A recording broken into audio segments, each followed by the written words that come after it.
নমস্কার বন্ধুরা, আপনাদের সবাইকে সুপ্রেস মিররে স্বাগত জানাচ্ছি। আজকে হচ্ছে মহাষ্টমী। আপনাদের সবাইকে মহাষ্টমীর অনেক অনেক শুভেচ্ছা এবং ভালোবাসা। এখন আমরা তৈরি হয়ে গেছি আর এখন আমরা যাচ্ছি আমাদের পাড়ার পুজো কাব্যেতে দেখবার জন্য। আজকে কিংশুক পড়েছে, এটা খাকি কালার নয়, ঠিক একটা আলাদা ভ্যারিয়েশন হচ্ছে গ্রিনের। সেই গ্রিন কালারের একটা শার্ট আর নেভি ব্লু কালারের জিন্স।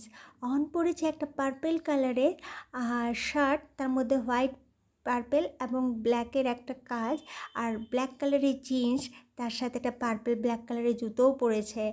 আর আমি পরেছি এটা ক্রিম কালারের ওপর মেরুন কালারের ওয়ালি আর্টের কাজ করা একটা শাড়ি। আর আমাদের সবাইকে কেমন লাগছে আমাকে কমেন্টে নিশ্চয়ই জানাবেন।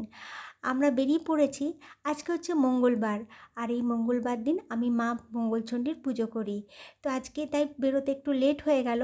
আজকে মায়ের পুজো সারলাম, তারপরে আজকে যেহেতু অষ্টমী তাই মাকে সব দেবতাকেই আজকে আমি একটা সেমের পায়েস অর্পণ করলাম। তো এইসব করতে করতে একটু লেট হয়ে যায়।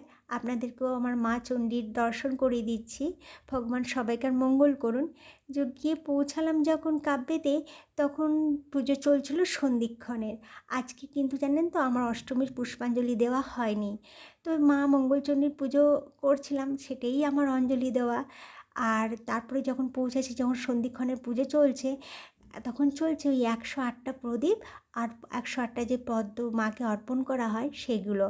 তো অনেকগুলো সামনে গিয়ে পর অনেকগুলো প্রদীপ জ্বালাবার সুযোগ পেয়েছিলাম। খুব ভালো লাগলো, মায়ের কাজ করবার সুযোগ পেয়েছি। আর এদিকে কিংশুক ভোগ খাবে, তাই কুপন কালেক্ট করছে। আর আমরা একটু এগিয়ে গেলাম। তো যখন এগিয়ে যেতে যেতে ঠিক মায়ের কাছে গিয়ে পৌঁছে গেলাম, তখন তো বেশ সামনে প্রদীপগুলো জ্বালাবার সুযোগও পেলাম। ভালো লাগলো, মায়ের কোনো কাজে অংশগ্রহণ করতে পারলাম। তারপরে চললো পুষ্পাঞ্জলি। যাক, অষ্টমীর পুষ্পাঞ্জলি না দিলে কি হবে, সন্ধিক্ষণের পুষ্পাঞ্জলি তো দেওয়া হয়ে গেল। এই প্রথমবার আমি সন্ধিক্ষণের পুজোর পুষ্পাঞ্জলি দিলাম। যাই হোক, মাকেই তো সেই অর্পণ করা, যেমনভাবেই হোক, এটাই ভালো লাগা। এই যে মা জানতেন যে পুষ্পাঞ্জলি দেওয়ার খুব ইচ্ছে জন্মেছে আমার, তাই পুষ্পাঞ্জলি দেওয়ার সুযোগ করে দিলেন। আর এদিকে ঠাকুরমশাই চিৎকার করে বলছেন, যখন এই প্রদীপটা, যখন 108টা প্রদীপ মাকে অর্পণ করা হচ্ছে, সামনে থেকে সরে যান, সরে যান, সরে যান। কিন্তু তাতেও কিন্তু লোককেও আমরা সরে যাচ্ছিলাম না, ঠিক সামনে ভিড় করেই দাঁড়িয়ে গেছিলাম। তো মাকে একটুও ছাড়ার ইচ্ছা নেই। তারপরে যখন পিছন ঘুরে দেখছি, না আমার বর আছে না আমার ছেলে আছে, দুজনেই নিজের জায়গায় চলে গেছে।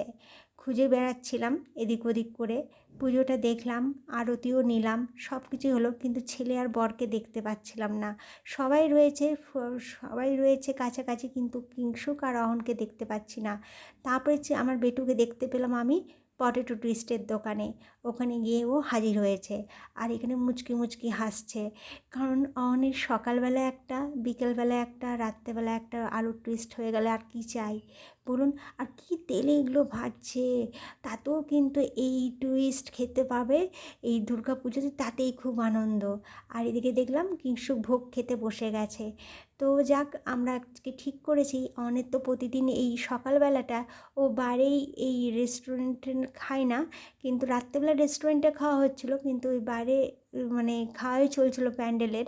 তো কিংশুকের আজকে দেখিয়ে দিই ভোগে কী আছে। খিচুড়ি, বেগুনি, লাবড়ার তরকারি, টমেটোর চাটনি, আর ছিল পায়েস। এই ছিল মহাষ্টমীর মহাপ্রসাদ। আর তারপরেই আমরা গেলাম অনকে খাওয়ানোর জন্য বিরিয়ানি জোন। এটা আমাদের বাড়ির থেকে প্রায় সামনেই, তো এখানে গেলাম। আর আজকে তো আবার মঙ্গলবার, তাই অহনও কিন্তু ননভেজ খাবে না। যখনই অহন জানলো যে ওকে বিরিয়ানি জোনে নিয়ে যাওয়া হচ্ছে, ভীষণ আনন্দ। কিন্তু পরে বললো, ও আজকে তো মঙ্গলবার, আজকে তো আমি তো ননভেজ খাই না। তো বললাম ঠিক আছে, ননভেজ না খেলে কী হবে, ভেজের কোনো কি খাবারই নেই? তো বললো হ্যাঁ আছে। তো বলছে অপশানটা কম। তাহলে অনেক অপশান আছে, তোমার পছন্দটা কম, সেটাই তোমার অপশানের মধ্যে রয়ে গেছে, সেগুলোই হচ্ছে আসল ব্যাপার। তো আমরা গতানুগতিক যেই সিটটায় বসি প্রতিবার গিয়ে, ঠিক সেই সিটটায়, কারণ একটু রোদও আসছিল। তো অনেকবারও তারা এসে বললো আপনারা চেঞ্জ করে নিন টেবিলটা, কিন্তু আমাদের ওই যে পছন্দের জায়গা, ওই কোণের টেবিলটা, ওইটা কিছুতেই ছাড়তে পারি না। কেউ যদি খাচ্ছে দেখি, তো আমরা একটু বাইরে গিয়ে ওয়েট করে নিই যে ওই টেবিলটা খালি হলেই আমরা গিয়ে বসবো। যাক, অহন নিয়েছিল গোবি মাঞ্চুরিয়ান। এটা ভীষণ পছন্দের, মাঝে মধ্যেই আমাকে এই গোবি মাঞ্চুরিয়ান বানাতে হয়। খুব খুশি। গোবি মাঞ্চুরিয়ান আর ছিল বাটার নান, আর ছিল বাটার পনির। তো এই দুটো খাবারই অহনের ভীষণ পছন্দ। আর বিরিয়ানি, ভেজ বিরিয়ানি তো খাবে না, তাই জন্য বিরিয়ানির দিকে আর যায়নি। তো আর ছিল একটা জাপানি রিফ্রেশার, লেমন রিফ্রেশার। তো আমি তাদেরকে জিজ্ঞেস করলাম যে এটার মধ্যে শুধু তো লেমনেই থাকবে, তো জাপানিজ ব্যাপারটা কী, মানে এটার মধ্যে কী এমন জিনিস মেশানো হয় যে থাকবে? তখন আমাকে এনে পর দেখালো এইসব সিরাপগুলোর মধ্যে অ্যাড করা হবে। বুঝলাম খুব নামি দামি হয়তো সিরাপগুলো। তারপরে দেখলাম আমার একটু চেঞ্জের ব্যাপার ছিল, যে আমার সে চেঞ্জ করতে গেছি, এদিকে দেখছি ছেলের বাবা আবার সেই সোডা ওয়াটার আর একজন একটা কী সব জুস নিয়ে বসে গেছে। তারপরেই আমরা গেলাম বর্ষার দুর্গাপুজো দেখতে। বর্ষার পুজোটাও কখনো মিস করতে চাই না, কারণ এরা পুরোপুরি থিম প্যান্ডেলের ওপর পুজো করে, আর প্যান্ডেলটাও ভীষণ সুন্দর করে। তো এই পুজোটা কোনোভাবেই মিস করতে চাই না। আর একটা বড় মাঠের মধ্যে এরা পুজো করে, অনেকটা জায়গায়। আর রাত্রেবেলা এলে আরও মানে মানে লোকজন একটু বেশি হয়, কিন্তু আমরা তো টার্গেট করেইছি এইবারে পুজো হচ্ছে সবসময় ওই দুপুরবেলার মধ্যেই ঠাকুর দেখে নেওয়া, কারণ সন্ধ্যাবেলায় আমাদের ভরসা নেই, কারণ কিছু কখন কাজ থেকে উঠবে, সেই কাজ থেকে ওঠার পর আমরা যাব ঠাকুর দেখতে। তো তখন অনেকটা রাতও হয়ে যায় আর দেখার এনার্জিটাও থাকে না। তো যাই হোক, ওখানে তো পুরো সারা রাত ধরে ওয়েস্ট বেঙ্গলের ঠাকুর দেখা হয়। এইখানে ঠিক সেরকম নয়, দেখায় মানুষ, এমন নয় রাত্রি 12:30 1টা 1:30 পর্যন্ত হয়, কিন্তু অত রাত্রি পর্যন্ত, গভীর রাত্রি পর্যন্ত উঠলে নেক্সট ডে তো পুজোটা আছে, তো সেটা তো মিস হয়ে যাবে। কিন্তু এদের যে প্যান্ডেলটা এত সুন্দর ছিল না, এত সুন্দর কারুকার্য, ওহ দেখেই মনটা মুগ্ধ হয়ে গেল। ভেতরের কারুকার্যটা অসাধারণ। যামিনী রায়ের উপরে কাজ করে এই পুরো প্যান্ডেল মণ্ডপ সজ্জা করেছে।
আমরা প্রায় সন্ধ্যের সময় বাড়ি ফিরেছি। তারপরে কিংশুক কাজে বসেছে, কাজ থেকে উঠে গেছিলো আজকে তাড়াতাড়ি করে, কাজ সেরকম ছিল না।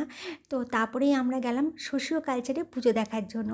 যাওয়ার সময় মারাথলির উপর দিয়ে যাব, আর আমাদের সেই পুরনো দিনের দোকানটা, সেই রাজলক্ষ্মী সুইট অ্যান্ড চাটের দোকান, উফ, বিবার ঠিক নিচে আছে গ্রাউন্ড ফ্লোরে।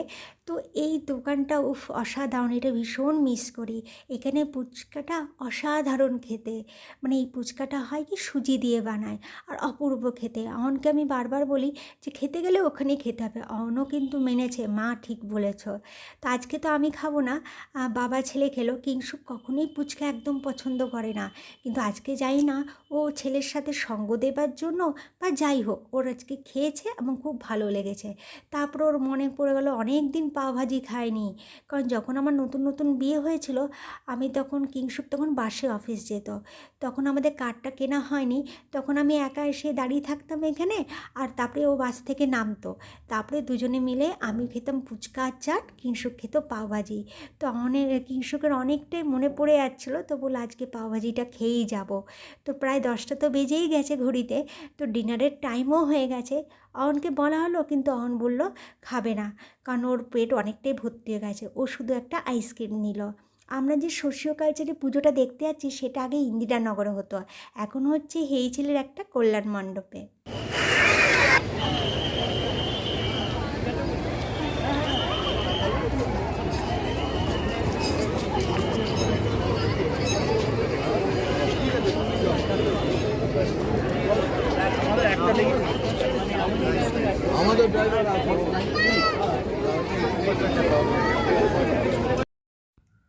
এখন আমরা এসে গেছি সোশিও কালচারের অ্যাসোসিয়েশনে পুজো দেখবার জন্য। শুনতে তো পেলেন কেমন মানুষের কলরব, আড্ডা চলছে, গল্প চলছে, হাসি মজা চলছে।